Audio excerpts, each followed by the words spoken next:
Comunidad, ¿cómo están? Gracias por escucharnos de nuevo en otra edición de Relatos de la Noche de mitad de semana.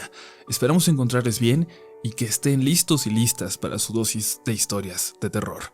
En esta ocasión tenemos un recopilado bastante especial. Son 3 historias que, sin embargo, aunque sean una compilación, nos las hace llegar la misma persona que prefiere permanecer anónima y que ha cambiado los nombres de las personas que protagonizan estos relatos. Los lugares, eso sí, mencionados a continuación, son los que fueron el escenario real de las siguientes leyendas contemporáneas del centro histórico de la Ciudad de México.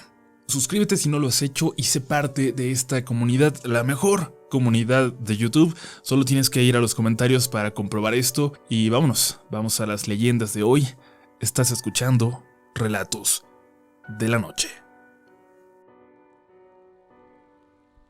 Hola comunidad, prefiero no revelar mi nombre para no meterme en problemas por las historias que estoy a punto de contar, pero soy parte del grupo de Facebook y de los seguidores de este canal desde hace tiempo. Aunque les había perdido la pista y es muy satisfactorio reencontrarme con tan buenas historias que han subido últimamente. Permítanme contarles que el año pasado estuve un semestre de intercambio en la Universidad Nacional Autónoma de México, la UNAM, y fue una gran experiencia para mí. No conocía la ciudad, de hecho, y fue hasta entonces que pude sorprenderme de todo lo que uno se encuentra en ella. De la Ciudad de México conocí incluso su lado más oscuro, su lado paranormal, ya me entenderán. Yo viví ese tiempo a unos 20 minutos del campus de la universidad en el sur, pero Tania, otra chica de intercambio que me gustaba, vivía en unos departamentos viejos de la calle Morelos, casi llegando a Paseo de la Reforma, muy cerca del famoso Café La Habana, donde nos encontramos varias veces y donde me esmeraba por conquistarla. La primera vez que nos vimos ahí fue en la noche, muy cerca de cuando cerraron. Pero después de eso, todos nuestros encuentros fueron muy temprano porque ocurrió algo que me hizo no querer volver a andar por esas calles, una vez que oscurecía. Aquella primera ocasión nos tomamos un café, y luego la acompañé a su departamento, el cual compartía con demasiadas personas, todas inquilinas temporales, estudiantes de intercambio o haciendo pasantías en la ciudad. Así que en lugar de subir nos quedamos en la calle charlando por horas. Una calle, al menos esa noche, demasiado tranquila como para estar tan cerca de Reforma. Se hacía tarde y me dijo que tenía que irme. Corría el riesgo de perderme el último viaje del metro, así que le hice caso y me despedí. Ya me había dicho que vivía muy cerca de una estación, así que lo único importante sería encontrar el metro más cercano de donde estaba. Me dijo cómo llegar, pero la verdad, me distraje por lo linda que se veía. Se metió, y yo comencé a caminar con una gran sonrisa en la boca, emocionado, y entonces saqué mi teléfono para ahora sí, buscar aquella estación. Pero apenas entonces me di cuenta de que mi maldito celular se había apagado desde hacía quién sabe cuánto. Apenas traía 70 pesos en la bolsa. Realmente estaba en problemas si no encontraba esa estación pronto, y me empezaba a preocupar. Quien haya pasado por esas calles sabe que no son las más agradables, sobre todo después de ciertas horas. Hay, ¿cómo decirlo?, cierto ambiente hostil, inhóspito, sobre todo para gente de fuera como yo, acostumbrado a otro ritmo de vida, a otro tipo de gente. Y sin ubicarme realmente, siguiendo un camino que según yo veía como obvio, di algunas vueltas y llegué a una calle bastante solitaria, fea. Pero no fea por sus casas, sino por lo que se sentía en ella. Una soledad terrible, que calaba. Como si en ese momento desapareciera de la ciudad la poca gente que conocía en ella, y ni un alma me acompañara, ni una sola. Entonces, para mi alivio, alcancé a notar una figura en la siguiente esquina, iluminada por las luces de un negocio. Los lentes que me llevé al intercambio no tenían ya la graduación que necesitaba, y había batallado desde que llegué, pero no tenía dinero para cambiarlos, y en ese momento, ese detalle, me empezó a jugar una mala pasada. Y es que no veía la figura completamente nítida, y no alcanzaba a ver si era una persona o un árbol, o un anuncio, o algo en esa esquina que me daba la impresión de tener una figura humanoide. Igual, di unos pasos más para acercarme y comprobar qué diablos era. Habría estado a unos 40 metros cuando noté que sí. Parecía ser una persona, pero estaba demasiada quieta. Por un momento me pregunté si era una estatua, pero no tendría sentido que estuviera colocada ahí. Parecía serlo, pero si no, definitivamente no era una persona a la que me dieran ganas de acercarme a preguntar direcciones. ¿Qué haría alguien quieto como una estatua, mirando hacia donde yo estaba, congelado ahí en esa calle oscura, a esa hora? Me di media vuelta y comencé casi a trotar. Tenía cada vez menos tiempo para encontrar la estación del metro y me empezaba a desesperar de verdad. No tenía idea de si estaba cerca de una o si ya había perdido mi oportunidad de alcanzarla. Cuando trotaba, creía escuchar mis pasos dobles, como si el eco de ellos rebotara en el otro extremo de la calle, o como si alguien corriera detrás de mí a unos 50 metros. Me paré en seco, y los pasos también, el eco. Me había convencido de que era esto y no alguien más que me estuviera siguiendo para asaltarme. Volteé y la calle parecía todavía más oscura y solitaria que hasta hace unos minutos. Pero entonces, creí ver, quizás en la oscuridad, aquella extraña figura estaba más cerca. Seguí caminando y llegué de nuevo a la calle donde estaba el Café La Habana. Por fin la había encontrado, y un señor que caminaba apurado me dio unas instrucciones sin siquiera frenarse, que siguiera por tal calle hasta dar con otra avenida, y ahí encontraría a la vuelta a la estación. Sería la Juárez, si no mal recuerdo, y sin saber siquiera si me mentía o no, tuve que hacer caso de su indicación, a pesar de que entonces llegué a una calle horrible, con decenas de chicos, de verdad, decenas de chicos que parecían muertos vivientes, seguramente por las drogas. Fue una escena triste y la verdad aterradora a la vez, pero los chicos apenas si me pusieron algo de atención, ni siquiera lo suficiente como para levantarse, pero entonces algo pasó. Unos pasos corrieron fuerte por toda la calle, el eco rebotaba en las paredes, y los chicos, que parecían no tener conciencia de sí un momento atrás, de pronto pelaron los ojos, se levantaron como pudieron, y sin decir nada, todos al mismo tiempo salieron corriendo de esa calle, dejándola desierta también. El corazón a mí me latía a 1000 por hora, y es que cuando se levantaron y pasaron a mi lado, yo estaba completamente seguro de que se dirigían a mí, de que había entrado en su territorio, en una calle prohibida, y que estaba a punto de sufrir las consecuencias. Pero no. Huían. Estaban huyendo del lugar. Pero no había policías, ni el más mínimo sonido alrededor. ¿De qué diablos escaparon? ¿O era yo quien los había asustado? ¿Era seguro seguir caminando? Había perdido ya el metro y tendría que buscar un taxi para que me llevara hasta donde me alcanzaran los pocos pesos que me quedaban.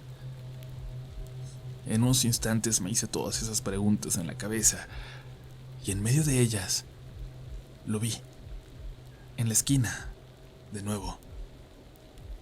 Esa figura, quieta, inmóvil, espectral. Justo, parado por donde yo tenía que pasar. Me crucé la calle y seguí caminando, pensando, ¿era eso lo que había asustado a los chicos? ¿Quién era que había logrado que el efecto de las drogas les desapareciera de repente? Conforme me acercaba, pero del otro lado de la banqueta, menos quería voltear a ver. Más cerraba mi vista, concentrándome en los pasos que iba dando. Me daba miedo hasta levantar la mirada y darme cuenta quizás de que se había cruzado para ponerse enfrente de mí. Pero no. Gracias a Dios no lo hizo. Se quedó del otro lado de la acera y al llegar a la esquina,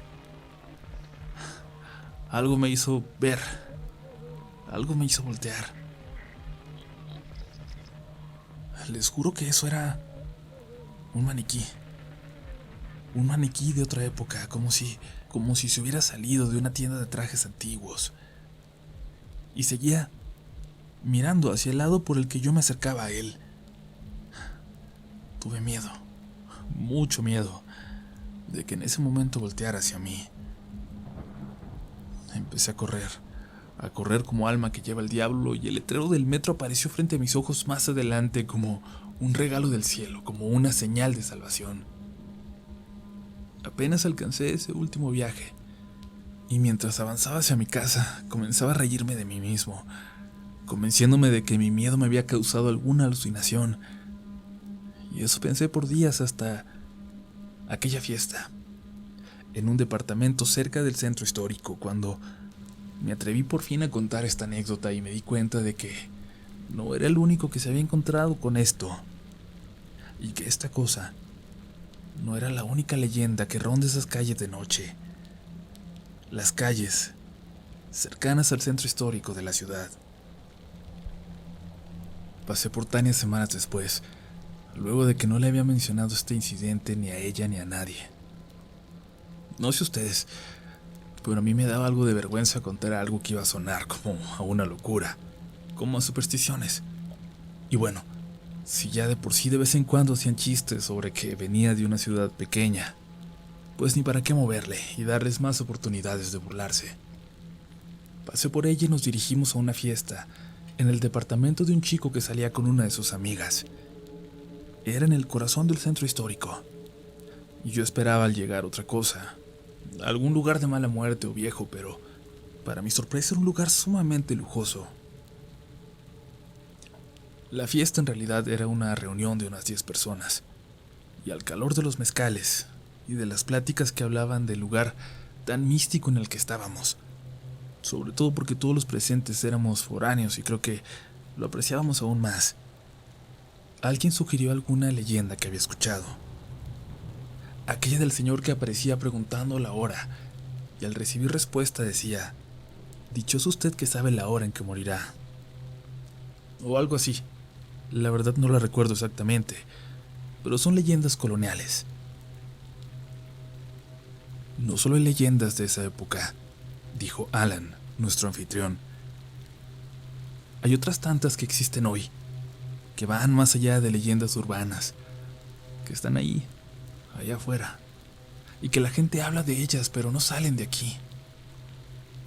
Son las que cuentan los vendedores que se van tarde, la gente que pasa por aquí a deshoras porque sale tarde del trabajo, de las que nos enteramos a veces también, los que vivimos aquí, aunque sea solo por un tiempo, como yo. En una pausa que hizo, me atreví a contar mi historia, aquella visión extraña de semanas atrás, aquello que quizás había sido una serie de coincidencias. Sin embargo, mientras la contaba, Alan no dejaba de asentir, como si conociera la historia. La cuestión es, dijo momentos después, que ya habíamos escuchado de este ser, de esa historia. Es una de estas leyendas que les digo que aún caminan por estas calles, que están ahora allá afuera, en este mismo momento, esperando asustar a algún incauto. Él y algunos de sus amigos contaron las leyendas que conocían. Les comparto ahora las dos que más llamaron mi atención. Una de ellas es bastante popular, quizás ya la hayan escuchado. Es la que habla de los aztecas que caminan en fila, que salen de la catedral para entrar al Museo del Templo Mayor, a unos metros de distancia. Sin embargo, Alan aseguraba haberlos visto en una ocasión. Fue cuando tenía poquito de haber llegado, nos dijo. No sabía bien las rutas para llegar y tomé un Uber. Ya era tarde y el chofer no sabía manejar del todo bien la aplicación. De hecho, revisé su perfil y era apenas su tercer viaje, así que me relajé e intenté ayudarle a dar con las calles, pero, como les digo, tampoco sabía la mejor ruta. Terminamos dándole unas vueltas al Zócalo mientras encontraba la forma desde mi celular, y ya era muy tarde. De pronto, en una de esas vueltas, escuché que me dijo el chofer. Ah, caray. Mire qué raro, joven. Cuando levanté la vista, pude ver un grupo de personas que primero pensé que eran vendedores, pero conforme nos acercábamos, los vimos con mayor claridad. Se veían realmente como aztecas, mexicas, pero no como los señores que se ponen cerca de la catedral en el día para danzar y hacer limpias. No, había algo muy, muy, muy extraño en ellos, como si tuvieran un aura distinta. No sé, no supimos explicarlo, pero cuando le pregunté al chofer si era común que anduvieran por ahí todavía a esas horas, él solo se persinó y me dijo que no. Acabamos de ver algo muy raro, joven. Búsquele por favor en su teléfono, que ya no son horas buenas para andar por aquí, por esta zona.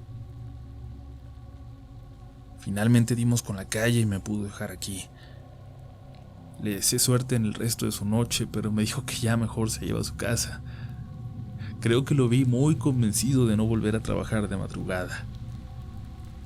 Con el tiempo y platicando con el guardia de aquí, del edificio, supe que no es raro escuchar estas historias de los aztecas que siguen caminando por ahí, por otras calles ciertas noches. Hay quien dice que dependiendo de la luna. Si son fantasmas o solo un reflejo, un pequeño asomo de nuestro pasado, quién sabe. Pero les aseguro que todavía andan por aquí. Se contaron varias historias. Algunas repetían incluso a los personajes. Entonces Alan bajó y a los minutos regresó con el guardia. Nos va a contar su historia, pero deprisa, nos dijo, porque se tiene que regresar a chambear. Pero de verdad, quería que fuera él mismo quien lo hiciera.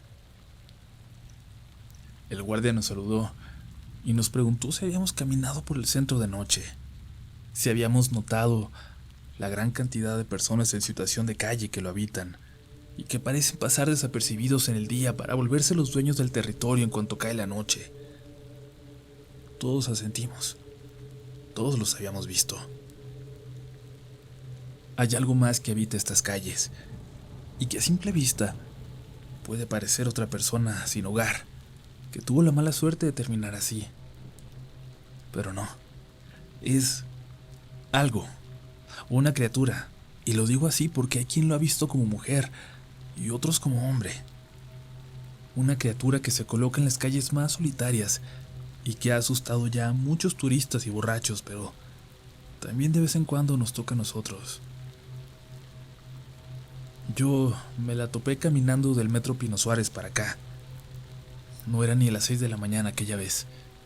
Venía con tiempo, tan temprano que aún no amanecía.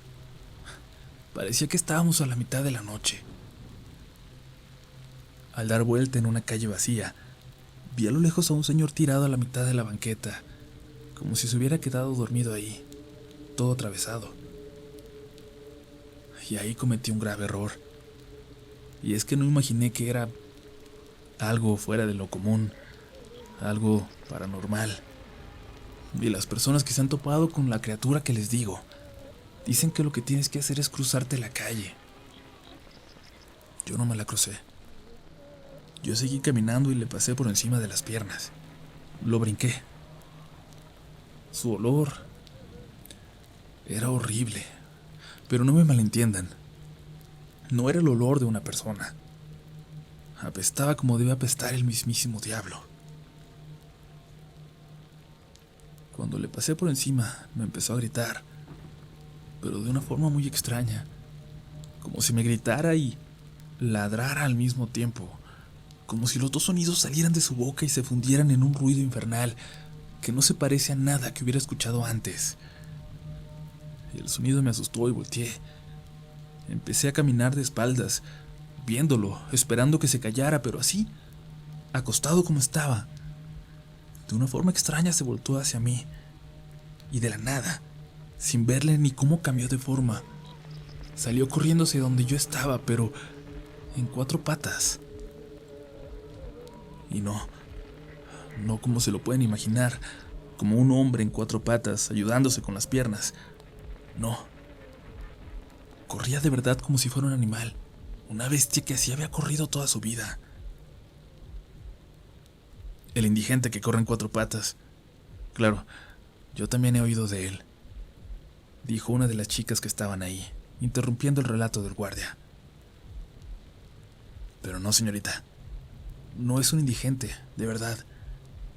No solo me persiguió por un tramo, sentí como me mordisqueaba las piernas, como si jugara conmigo, como si no le costara nada de trabajo alcanzarme, como si fuera un animal, pues. Pero cuando vi una patrulla a lo lejos, grité y sentí cómo se detenía detrás de mí, cómo se frenaba. Y les juro que cuando volteé de reojo, lo vi subir corriendo, así en 4 patas, por una pared. Subió corriendo la pared hasta perderse en los techos. La patrulla se acercó para ayudarme y les dije que me iban persiguiendo para asaltarme. No podía decirles lo que me acababa de pasar. Y cuando me preguntaron cómo era la persona, no quise describirlo como alguien de la calle. Imagínense si luego le tocaba el levantón a algún pobre inocente. Y ya luego supe que muchos lo han visto, que varios han tenido la mala suerte de que los corretee y que el olor lo delata muchas veces. Cuando tengan la mala suerte de topárselo, crúcense la calle y no lo volteen a ver, o los va a seguir. Y si lo huelen a distancia, antes de dar vuelta en una esquina, piénsenla 2 veces. Más vale regresarse y rodear. No he sabido qué les pasa a los que no tienen la suerte de escaparse. El guardia se despidió con su relato y regresó a la entrada del edificio. Nosotros seguimos platicando por un buen rato. Y aunque algunos dijeron que no tenían miedo, nadie se fue. Nadie salió. Nos quedamos platicando hasta el amanecer. Y ya entonces, con la luz del sol, entonces salimos y caminamos por esas calles de leyenda, viéndolas ya con otros ojos. Tengan mucho cuidado cuando las caminen ustedes.